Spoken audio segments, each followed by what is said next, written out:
Bilyones Vanessa May, 3rd year BS Criminology from ECHO.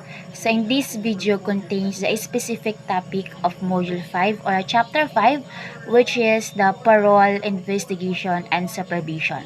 So first we have a brief history of parole. So parole comes from a French word, a word that testified as honor or promise. It means a promise to inmate conduct him or herself in a law-abiding manner and according to certain rules in exchange for release.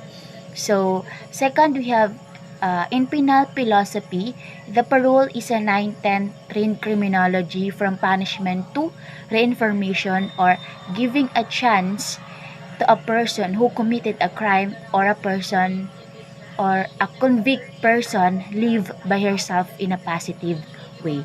So, next we have Alexander Maconochie, who was credited to developing the early parole, and Sir Walter Crofton, who directed Ireland Prison.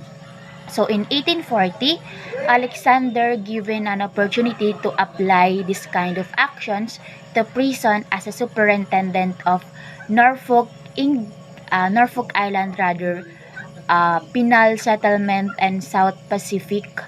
One of his criteria in a penal reinformation is a task accomplishment,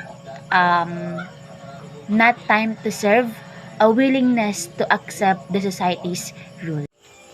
So, in 1844, returning to England for a campaign related to penal reinformation, in 1849, Manokochi was appointed as a governor of a New Birmingham prison. In 1851, he was dismissed because of unable institute of his penal reinformation. In 1854, Crofton was the administrator of Irish prison system. In 1865, the reforms achieved especially in European prison system and Irish system. In 1870, the Senatine meeting was held of the National Prisons Association.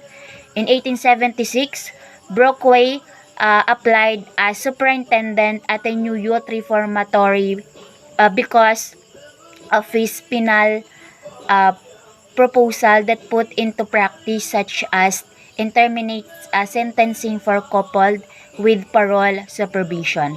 So in 1907, New York became first to formally adopt all the components of a parole system.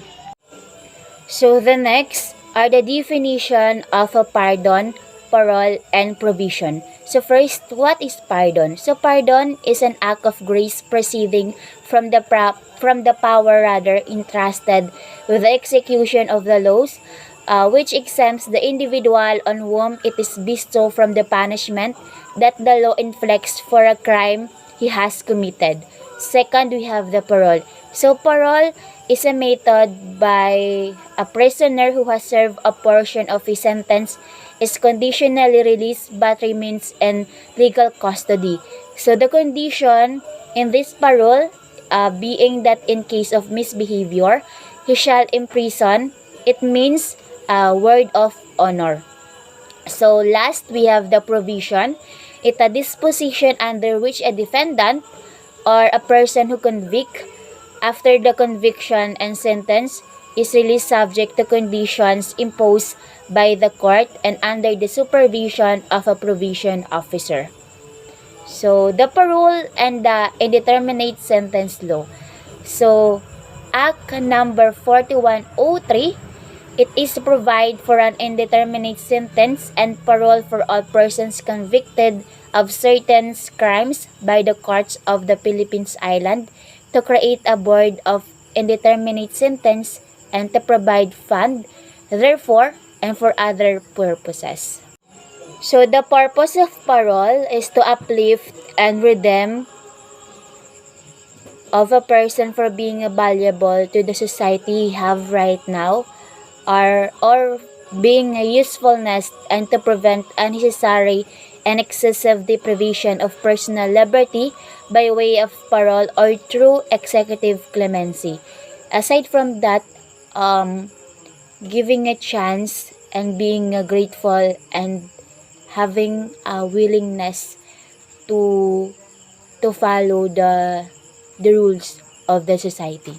So the following are to be considered of a definition of terms regarding on module 5 or chapter 5, the parole, investigation, and supervision. So first we have the board.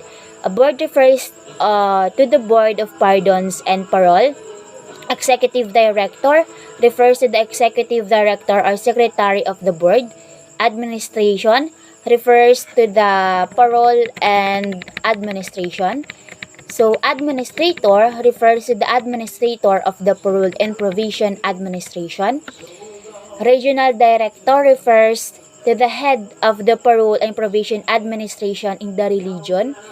Provision and parole officer refers to the provision and parole officer undertaking the supervision of the client. Lastly, we have the director, refers to the director of Bureau of Correction. So, the following stated are the disqualification of parole or the person or the prisoner shall not be granted by parole. So, those convicted of the offense, which is a death penalty, a reclusion perpetua, or a life imprisonment, are not be granted by the parole. Those convicted of treason, conspiracy, or proposal to commit treason or espionage. Those convicted of misprision of treason, rebellion, sedition, or Cov Delta. Those convicted of piracy or mutiny on the high seas or Philippines waters.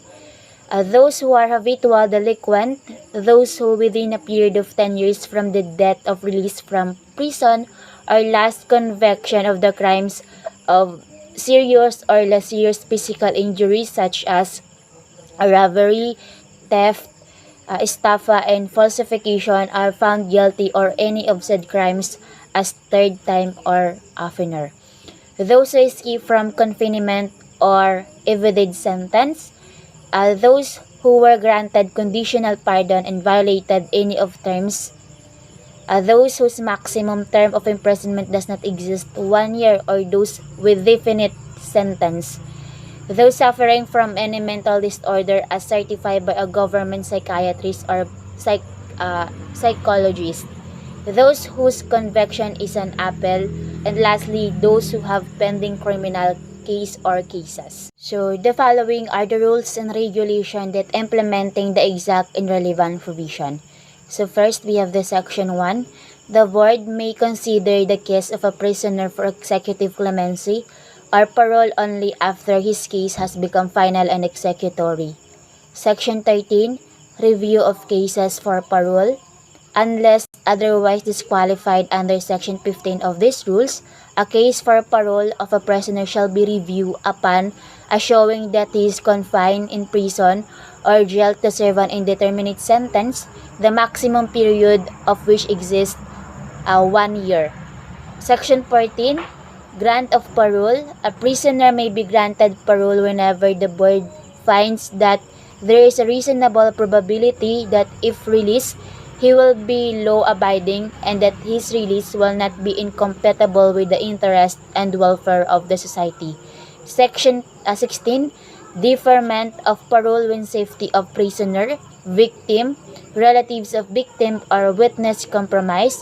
If based on the pre-parole investigatory report conducted on the prisoner, there is a clear and convincing evidence that his release on parole will endanger his own and those of his relatives or the life, safety, and well-being of the victim, his relatives, his witnesses, and the community, the release of a prisoner shall be deferred until the endangered cases.